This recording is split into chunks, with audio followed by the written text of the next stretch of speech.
अमर शहीद खुदीराम बोस। नमस्कार दोस्तों, सौर ज्ञान में आपका स्वागत है। भारत के स्वाधीनता संग्राम का इतिहास महान वीरों और उनके सैकड़ों साहसिक कारनामों से भरा पड़ा है। ऐसे ही क्रांतिकारियों की सूची में एक नाम खुदीराम बोस का है। खुदीराम बोस एक भारतीय युवा क्रांतिकारी थे जिनकी शहादत ने संपूर्ण देश में क्रांति की लहर पैदा कर दी। खुदीराम बोस देश की आजादी के लिए मात्र 18 साल की उम्र में फांसी पर चढ़ गए। इस वीर पुरुष की शहादत से संपूर्ण देश में देशभक्ति की लहर उमड़ पड़ी। इनके वीरता को अमर करने के लिए गीत लिखे गए और इनका बलिदान लोक गीतों के रूप में मुखरित हुआ। खुदीराम बोस के सम्मान में भावपूर्ण गीतों की रचना हुई जो बंगाल में लोक गीत के रूप में प्रचलित हुए। प्रारंभिक जीवन। खुदीराम बोस का जन्म 3 दिसंबर 1889 ईस्वी को बंगाल में मिदनापुर जिले के हबीबपुर गांव में हुआ था। उनके पिता का नाम त्रिलोकनाथ बोस और माता का नाम लक्ष्मी प्रिया देवी था। बालक खुदीराम के सिर से माता पिता का साया बहुत जल्द ही उतर गया था, इसलिए उनका लालन पालन उनकी बड़ी बहन ने किया। उनके मन में देशभक्ति की भावना इतनी प्रबल थी कि उन्होंने स्कूल के दिनों में ही राजनीतिक गतिविधियों में भाग लेना प्रारंभ कर दिया था।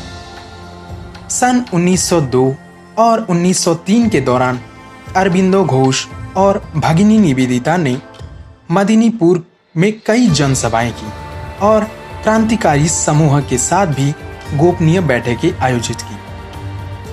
खुदीराम भी अपने शहर के उस युवा वर्ग में शामिल थे जो अंग्रेजी हुकूमत को उखाड़ फेंकने के लिए आंदोलन में शामिल होना चाहता था। खुदीराम प्राय अंग्रेजी साम्राज्यवाद के खिलाफ होने वाले जलसे जुलूसों में शामिल होते थे तथा नारे लगाते थे। उनके मन में देश प्रेम इतना कूट कूट कर भरा था कि उन्होंने 9वीं कक्षा के बाद ही पढ़ाई छोड़ दी और देश की आजादी में मर मिटने के लिए जंगे आजादी में कूद पड़े। क्रांतिकारी जीवन। 20वीं सदी के प्रारंभ में स्वाधीनता आंदोलन की प्रगति को देख अंग्रेजों ने बंगाल विभाजन की चाल चली, जिसका घोर विरोध हुआ। इसी दौरान सन 1905 ईस्वी में बंगाल विभाजन के बाद खुदीराम बोस स्वाधीनता आंदोलन में कूद पड़े।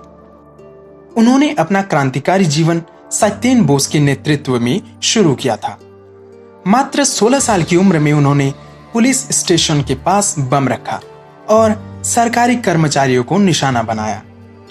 वह रिवॉल्यूशनरी पार्टी में भी शामिल हो गए और वंदे मातरम के पर्चे वितरित करने में भी महत्वपूर्ण भूमिका निभाई।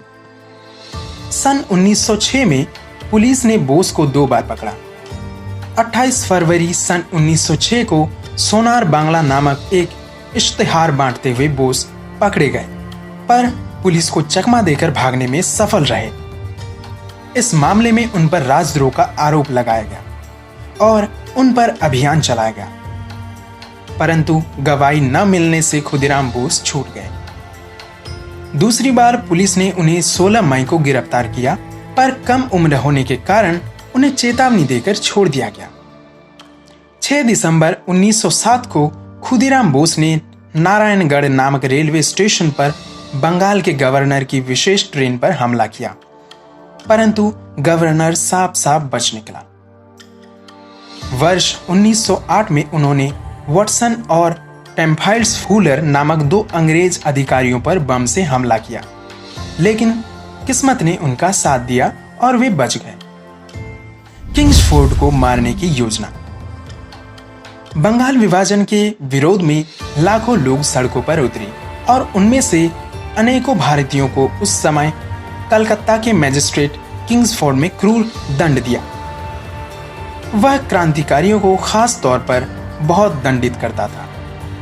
अंग्रेजी हुकूमत ने किंग्सफोर्ड के कार्य से खुश होकर उनकी पदोन्नति कर दी और मुजफ्फरपुर जिले में सत्र न्यायाधीश बना दिया। क्रांतिकारियों ने किंग्सफोर्ड को मारने का निश्चय किया और इस कार्य के लिए चयन हुआ खुदीराम बोस और प्रफुल्ल कुमार चाकी का। मुजफ्फरपुर पहुंचने के बाद इन दोनों ने किंग्सफोर्ड के बंगले और कार्यालय की निगरानी की। 30 अप्रैल 1908 को चाकी और बोस बाहर निकले और किंग्सफोर्ड के बंगले के बाहर खड़े होकर उनका इंतजार करने लगे। खुदीराम ने अंधेरे में ही आगे वाली बग्गी पर बम फेंका, पर उस बग्गी में किंग्सफोर्ड नहीं बल्कि 2 यूरोपियन महिलाएं थी जिनकी मौत हो गई। अफरा तफरी के बीच दोनों वहां से नंगे पांव भागे। भाग भाग कर थक गए खुदीराम वैनी रेलवे स्टेशन पहुंचे और वहां एक चाय वाले से पानी मांगा, पर वहां मौजूद पुलिस वालों को उन पर शक हो गया और बहुत मशक्कत के बाद दोनों ने खुदीराम को गिरफ्तार कर लिया। 1 मई को उन्हें स्टेशन से मुजफ्फरपुर लाया गया। उधर प्रफुल्ल चाकी भी भाग भाग कर भूख प्यास से तड़प रहे थे। 1 मई को ही त्रिगुणाचरण नामक ब्रिटिश सरकार के कार्यरत एक आदमी ने उनकी मदद की और रात को ट्रेन में बिठाया, पर रेल यात्रा के दौरान ब्रिटिश पुलिस ने कार्यरत एक सब इंस्पेक्टर को शक हो गया और उसने मुजफ्फरपुर पुलिस को इस बात की जानकारी दे दी। जब चाकी हावड़ा के लिए ट्रेन बदलने के लिए मोकामा घाट स्टेशन पर उतरे, तब पुलिस पहले से ही वहां मौजूद थी। अंग्रेजों के हाथों मरने के बजाय चाकी ने खुद को गोली मार ली और शहीद हो गए। गिरफ्तारी और फांसी। खुदीराम बोस को गिरफ्तार कर मुकदमा चलाया गया और फिर फांसी की सजा सुनाई। 11 अगस्त सन 1908 को उन्हें फांसी दे दी गई। उस समय उनकी उम्र मात्र 18 साल और कुछ महीने थी। खुदीराम बोस इतने निडर थे कि हाथ में गीता लेकर खुशी खुशी फांसी पर चढ़ गए। उनकी निडरता, वीरता और शहादत ने उन्हें इतना लोकप्रिय कर दिया कि बंगाल के जुलाहे एक खास किस्म की धोती बुनने लगे और बंगाल के राष्ट्रवादियों और क्रांतिकारियों के लिए वह और अनुकरणीय हो गए। उनकी फांसी के बाद विद्यार्थियों तथा अन्य लोगों ने शोक मनाया और कई दिन तक स्कूल कॉलेज बंद रहे। इन दिनों नौजवानों में एक ऐसी धोती का प्रचलन हो चला था जिसकी किनारी पर खुदीराम लिखा होता था। तो दोस्तों, ये थी अमर शहीद खुदीराम बोस की जीवनी। कमेंट बॉक्स में जय हिंद लिखना ना भूलें अगर आपको ये जीवनी पसंद आई हो तो। पूरा सुनने के लिए आपका बहुत बहुत धन्यवाद।